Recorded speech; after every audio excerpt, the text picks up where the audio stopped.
100 ദശലക്ഷത്തിലധികം യാത്രക്കാരെ സേവിച്ചുകൊണ്ട് റിയാദ് മെട്രോയുടെ യാത്ര ഒരു സുപ്രധാന നാഴികക്കല്ല് താണ്ടിയതായി റിപ്പോർട്ട്.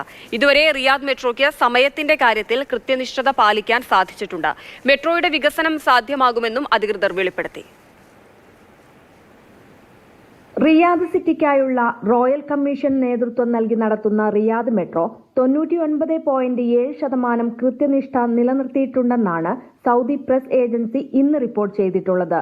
റിയാദ് മെട്രോയിലൂടെ സഞ്ചരിച്ച യാത്രക്കാരുടെ 100 ദശലക്ഷത്തിലധികം കവിയുമ്പോഴുള്ള കണക്കനുസരിച്ച് ഏറ്റവും കൂടുതൽ യാത്രക്കാർ സഞ്ചരിച്ചത് റിയാദ് മെട്രോ റൂട്ടുകളിലൊന്നായ ബ്ലൂ ലൈൻ വഴിയാണ്.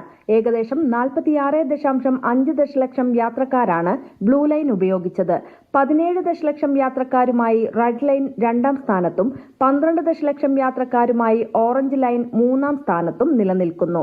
അതേസമയം ഏറ്റവും തിരക്കേറിയ സ്റ്റേഷനുകൾ ഖസർ അൽ ഹാക്കവും ഖഫ്ത STC, ദേശീയ മ്യൂസിയം എന്നിവയാണ്.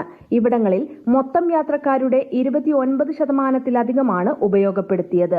4 വർഷമെടുത്ത് പൂർത്തിയാക്കിയ റിയാദ് മെട്രോ സൗദി തലസ്ഥാനത്ത് 176 കിലോമീറ്റർ വ്യാപിച്ചു കിടക്കുന്ന ലോകത്തിലെ ഏറ്റവും ദൈർഘ്യമേറിയ ഡ്രൈവറില്ലാ ശൃംഖലയാണ്. തലസ്ഥാന നഗരിയിലെ യാത്രാക്കുരുക്കിന് ഒരു പരിഹാരമായാണ് റിയാദ് മെട്രോ സംവിധാനം പ്രധാനമായും ലക്ഷ്യമിടുന്നത്. Mathrubhumi news, Riyadh.